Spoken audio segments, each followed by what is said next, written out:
released an EP, right? Yeah, yeah. And what kind of marketing are you doing for that? Or? So our EP is self-produced, which is really fun. Nice.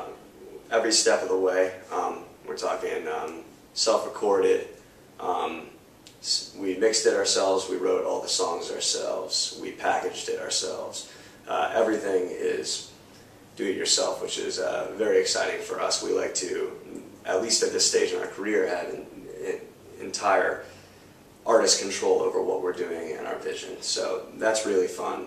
And nowadays you can do it from the ground up as an artist, which is really exciting because of the tool of the internet to use for marketing. So what we're looking at right now, marketing-wise, is connecting on whether it's MySpace, Facebook, our web domain at darlingside.com,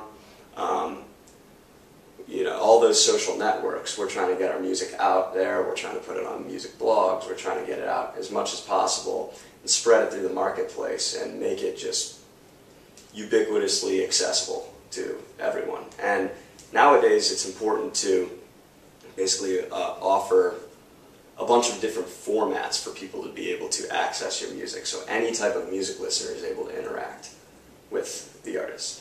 Artists need to be in a dialogue with fans, and it's important to, now it used to be that a fan or any music listener would go out to a record store or something and flip through the racks and see what's new and go and buy that. There still are some listeners like that, which is why we still offer hard copy records.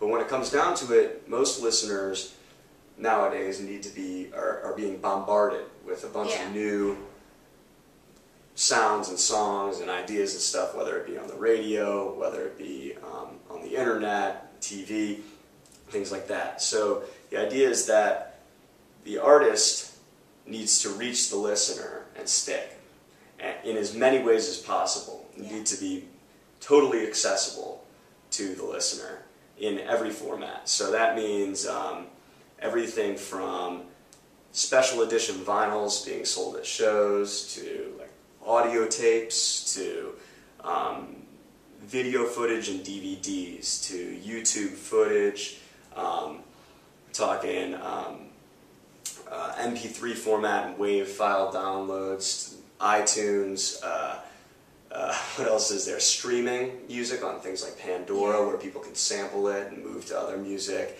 and sort of follow down the rabbit hole and find your music and hopefully be impressed enough to return to it. And all sorts of things. Ringtones are really important. Commercials,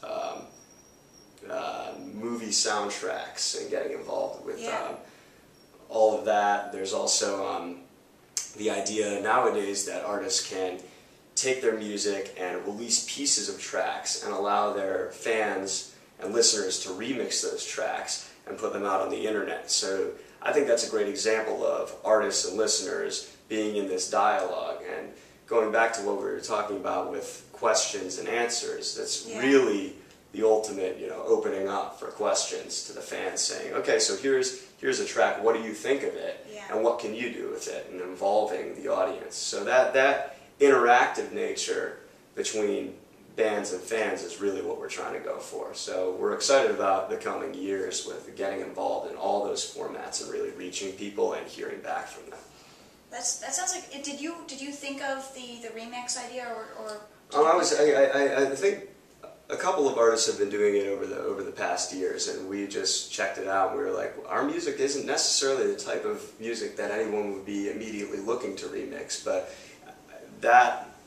for that reason, it would probably be even more fun to hear what people would do. So we're excited about that. Because you have all those instrumentals to do, which would be kind of cool. It would be really fun. Yeah, I almost want to start remixing our own tracks. Well, if you have any downtime for some unforeseeable reason. Yeah, definitely. Writing songs. So I guess I know this because we talked earlier, but it might be interesting to share with people how you named your band, Darlingside, which doesn't immediately make sense. So Darlingside, we actually all we were all singer-songwriters back at Williams College, and we took this this class called Contemporary American Singer-Songwriting, and we had a teacher, Bernice Lewis, singer-songwriter who's a mentor to us, who used to say when we were writing music that artists need to learn how to kill their darlings. So, and I was like, that's a little bit morbid, but the idea there is, I think it was Ernest Hemingway and a couple other people who have been quoted saying that, that once you're attached to something beautiful, it's important in that process to then destroy that, and in the destruction of what's beautiful, then rebuild it into something even better. Or once you're attached to, say, like a lyric that you love, maybe it's not that good, and in fact you need to scrap it and throw it away. So it's all about this process of sort of, rather than falling in love with your own art, take a step back from it and be willing to tamper with it, and be willing to break it down and put it back together, and maybe pass it off to a friend and have them change it and turn it into something new. It's sort of that, again, that ultimate, questioning approach to music as opposed to answering. So, yeah, basically, Darlingside started out as like pesticide, homicide, Darlingside with a C, but that's a little emo, first of all, and it's really just, it's a little bit morbid, and it reads Darlingcide.